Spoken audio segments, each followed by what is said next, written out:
Welcome to the lecture on free vibration of a single degree of freedom systems. Today we will discuss the undamped free vibration. So what is free vibration? As we have already defined, so any system that vibrates due to its own elastic properties, and how it happens when we disturb a system, we give some initial disturbance and we leave that system, then the system starts vibrating, and that is called free vibration because there is no any external force applied on the system. Because in that condition the system vibrates with its own elastic property, so it vibrates with its natural frequency. So the frequency of free vibration is defined as the natural frequency. So here are several examples. For example, if there is some pendulum, we disturb it, so we just give a small displacement and we release, then it will start vibrating, and that vibration will be free vibration, and the frequency of vibration will be the natural frequency. Similarly, when a cyclist is going through a road and there is some bump, and suddenly the bump is coming, and due to bump there is some disturbance to the cycle and it starts vibrating. So this is an example of free vibration. So because we will discuss the single degree of freedom system, the free vibration of single degree of freedom system, and we have defined the the degree of freedom. So the single degree of freedom system needs only one coordinate to define its motion at any instant of time, and single degree of freedom system consisting of spring and mass is one of the simplest system. And when this system is disturbed from its initial equilibrium position, okay, it will vibrate as a free vibration and with its own natural frequency. A system consisting of only spring and mass, okay, it doesn't consist of any damping element, any damper. So the vibration that starts after disturbance, that will remain, the amplitude will remain constant because there is no any dissipation system here, and so the amplitude doesn't decay with time.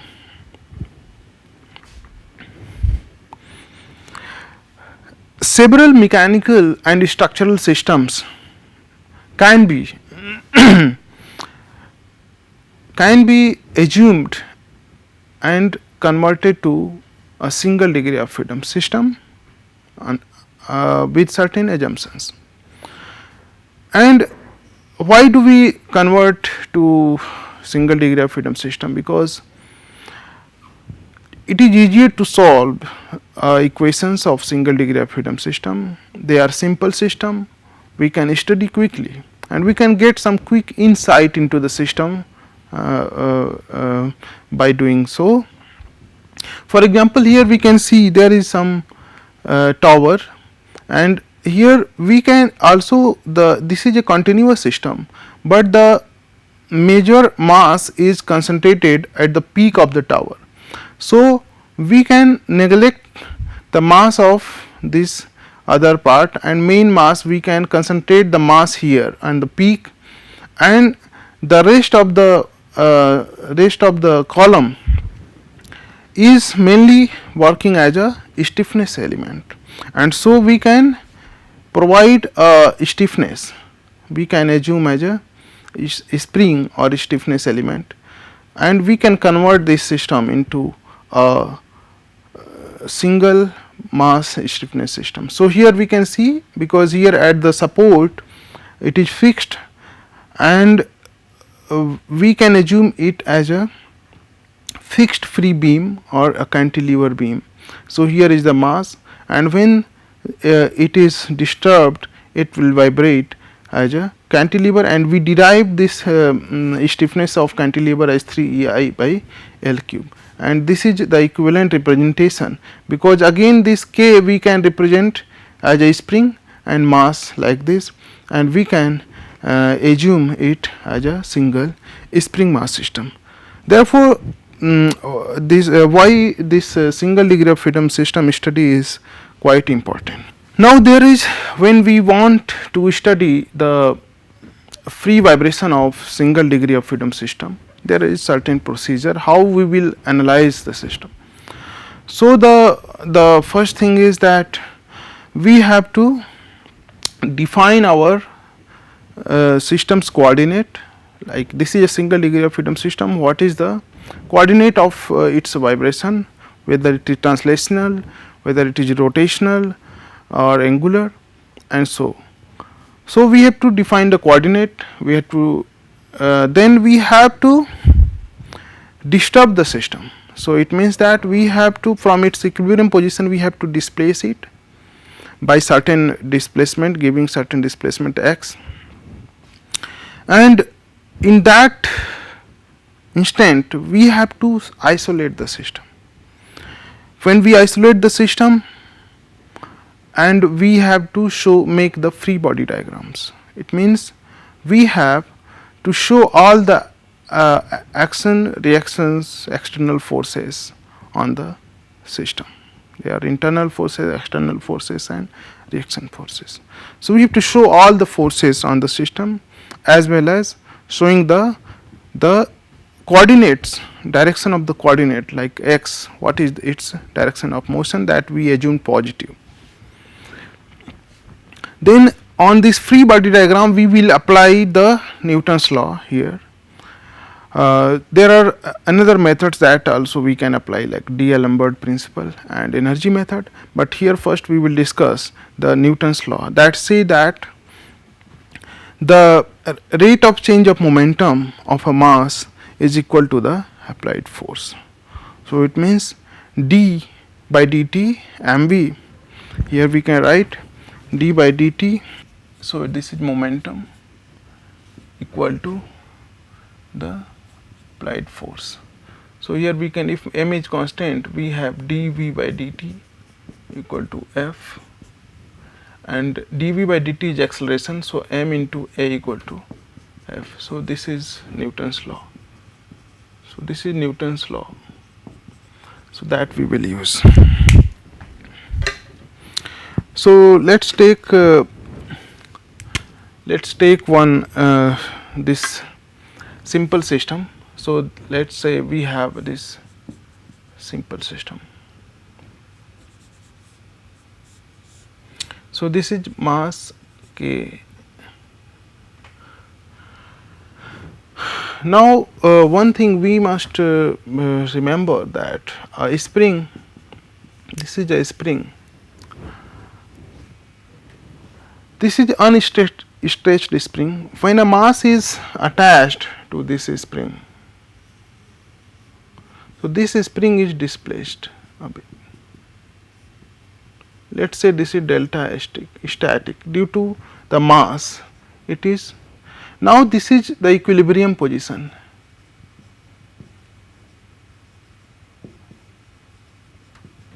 Because now the system will vibrate about this point, so it will vibrate accordingly.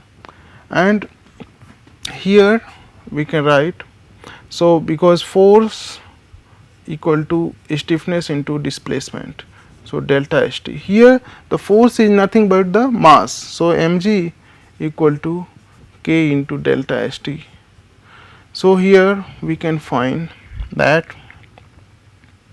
k by m equal to g by delta st. And here we know that natural frequency of the system is root k by m, so it is also root g by delta st. Okay.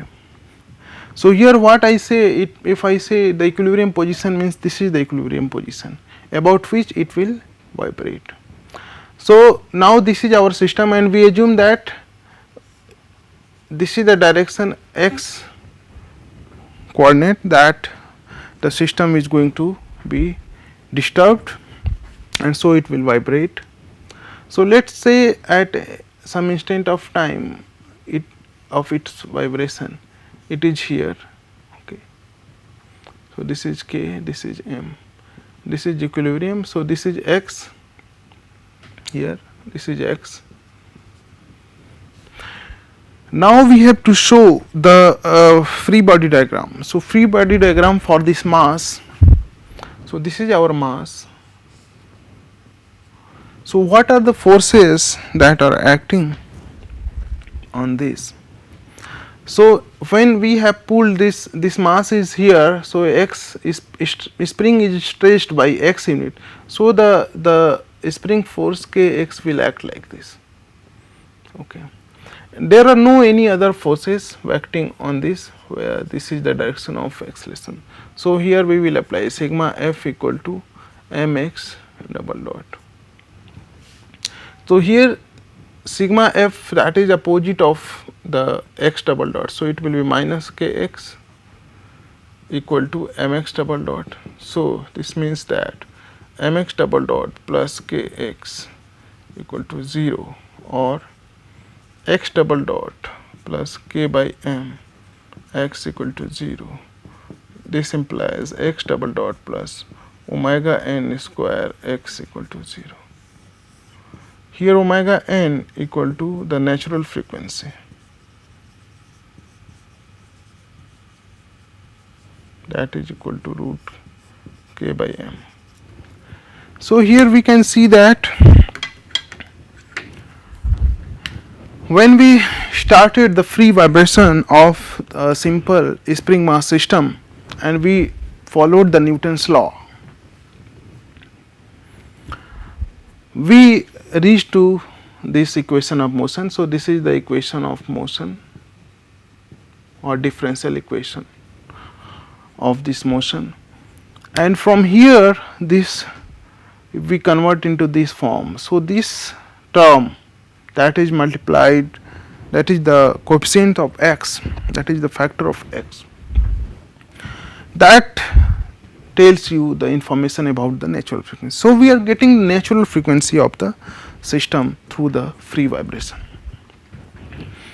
Now the solution of this system, this kind of differential equation, is x equal to a n sine omega n t plus b n cos omega n t, or as you know, these two are the harmonic motions, so they can be represented in terms of one harmonic motion. So we can also write like a1 sine omega n t plus phi 1 equal to a2 cos omega n t plus phi 2. Okay. So these are the three ways of writing the same equations. So this is the solution of this differential equation. Now a and b n, they are the constants that depends on the initial condition of the system. So what was my initial condition? So let us assume some initial conditions. So here is initial conditions.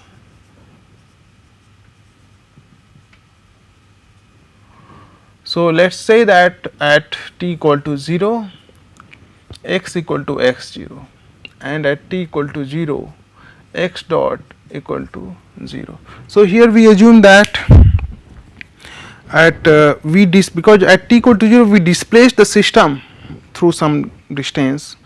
So we assume that x0, okay, that displacement. So initial displacement that we gave, and of course we left the system from the rest. So at that time the velocity was 0. So that is the very general initial condition that we have taken. Now We put these initial condition into the equation, this equation. So of course we have also one initial condition for the velocity. So we have to get velocity by differentiating this equation. So x dot equal to a n into, so sin omega nt, if we differentiate we will get cos omega nt into omega n. So omega n into cos omega nt, and if we differentiate cos omega nt we will get minus sin omega nt into omega n. So it is minus bn into omega n into sin omega nt,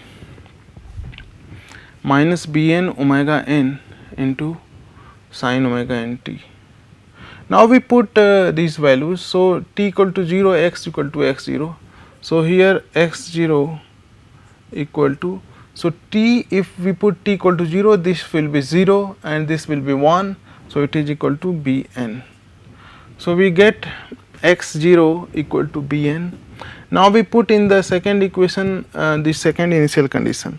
So x dot equal to 0 equal to, here omega it is an omega n minus this is 0, because t equal to 0 it is 0. This means that we are getting an equal to 0. So we are getting an equal to 0 and bn equal to x0. So we put this in this equation. So x equal to an equal to 0. So this term will be cancel out, will be 0, and we will get bn. So bn is x0 into cos omega nt. So here we see that in case of free vibration our system is vibrating in a harmonic manner with the cos. So here we have our system,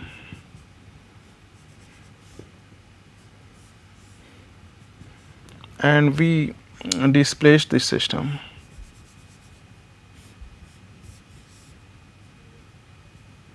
So here we displaced it as x0.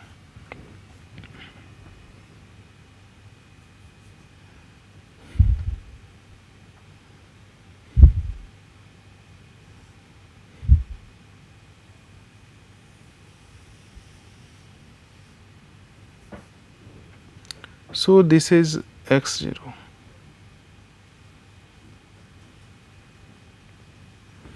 And here you say this is the at 0, and this is a cosine. So it is at cos is, here is maximum at 0, and this is a cos omega nt, this is x0.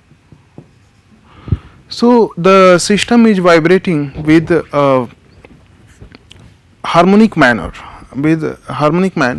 So here we can see from this system, and the frequency of vibration is omega n. Now we will take some other examples, because here we get that if we want to know the natural frequency of the system, we have to induce the free vibration, and we have to write the equation of motion and bring into the form of this x double dot means acceleration plus some coefficient into the displacement equal to 0, and this term will be equal to omega n square, frequency square. Now we take some other example.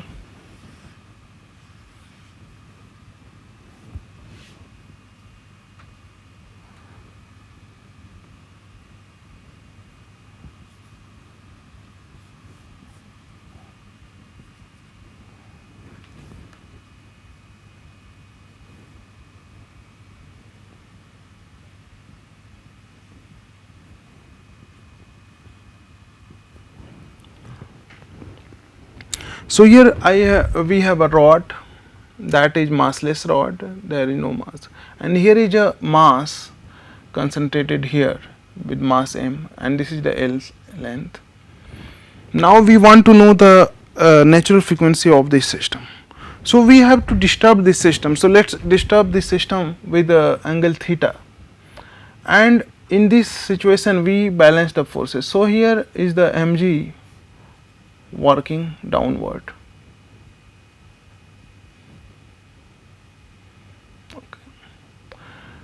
and this is angle theta. So this is mg cos theta and this is mg sin theta, and here this is some force, that is, let us say T. So this is going to balance this, but this force is giving here the torque. So for this system we have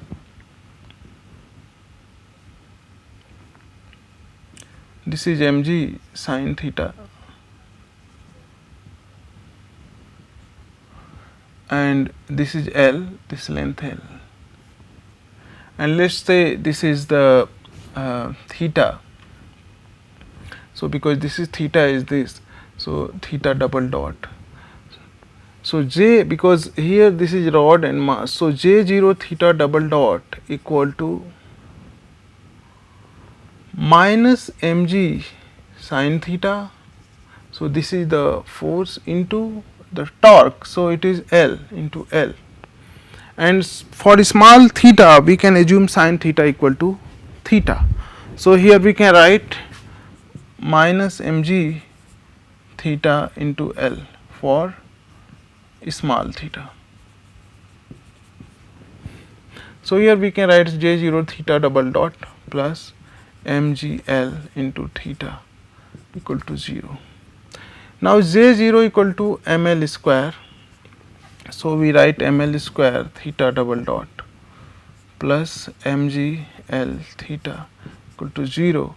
So theta double dot plus mgl theta upon ml square equal to 0. So m cancel out, L cancel out. So we have theta double dot plus g by L theta equal to 0. Now if we compare these two equations, so we see that this term is omega n square. So omega n square by equal to g by L. So omega n equal to root g by L. So this is the natural frequency of this system that depends on the gravitational acceleration and the length of this rod. Now we can take another example.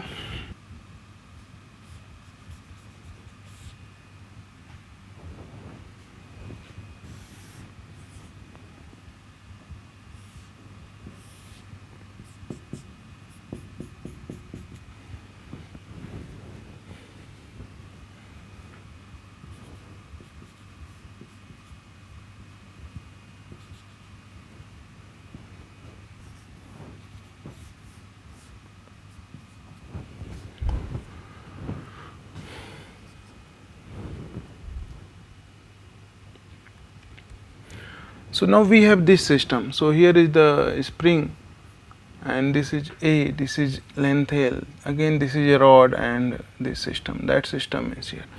Now we want to know the natural frequency of this system. So we have to displace this system in this direction. So we will have in that situation we will have after we displace it, this is the situation, and because here we displace with theta, so this is A and this is theta, so it is A theta.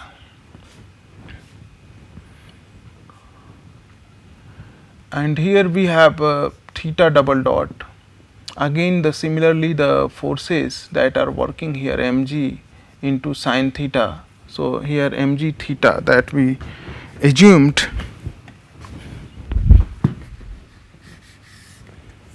so here mg for a small theta, mg theta. So now we can apply here, so the forces, so j into theta double dot equal to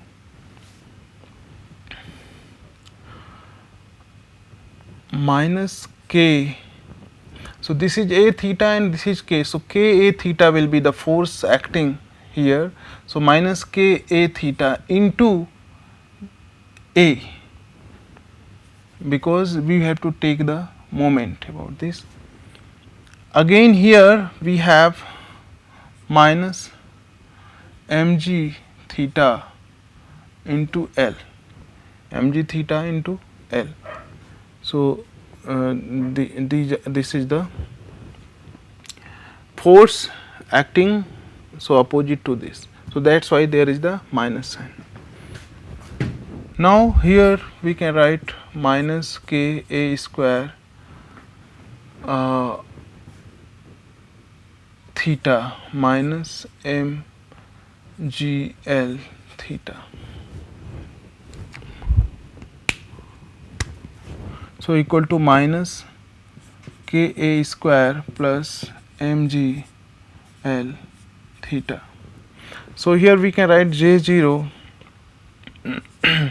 theta double dot plus K A square plus M G L theta equal to 0. So here we can write theta double dot plus K A square plus M G L theta upon J0 equal to 0. Now again if we compare this equation here, we will have omega n square equal to K A square plus M G L upon J0. And we can get omega n by taking the under root of this. So we got this natural frequency for this system. Now we can discuss about the vibration of the torsional systems. So torsional systems, here we have the torsional system we can discuss. So let's take an example of a torsional system, single degree of freedom system. So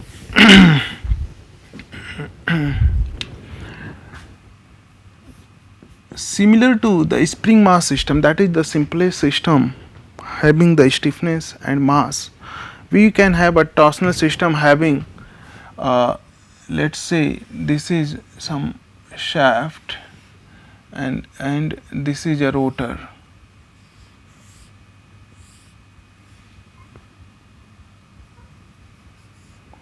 So if we are giving some torque here T, initial disturbance torque, and we give some initial disturbance in terms of torque and we release it, the system will start vibrating in the about its axis. Okay, and in this condition we have to write the equation of motion. So let's say this is the J0, that is J0 is the, this is moment of inertia of the rotor. Okay. So in this Newton's law, in case of this system will be sigma torque equal to J0 into the angular acceleration. So let's say we give some initial theta displacement, so sigma torque equal to J0 theta double dot. So this system working as a stiffness, so it has the torsional stiffness Kt. So similar to the linear stiffness, we have the torsional stiffness Kt, and this is the resistance of the system about rotation about some axis, so Kt. So if we are giving some initial rotation, okay, so here minus Kt into theta force will be acting opposite to this rotation, and here we can write J0 theta double dot plus Kt into theta equal to 0, and we can write theta double dot plus Kt by J0 theta equal to 0. Now again if we compare with this expression, so theta double dot plus omega n square theta equal to 0. So we get omega n, that is natural frequency. So omega n equal to root kt by j0. So we can get the natural frequency of the torsional system. Now what is the kt, the stiffness? So we know that theta equal to TL by, so here we know for a soft member the angle of rotation theta equal to torque into the length of the shaft into the polar moment of area into the rigidity. So from here we can write that kt equal to torque upon theta, similar to the force upon displacement. We here the displacement is angular displacement and force is torque. So we can write torque upon theta. So it is Ip into G upon L. So here again this is the formula for the torsional stiffness of the the member, torsional member. So here we will stop, and thank you for attending this lecture, and see you in the next lecture.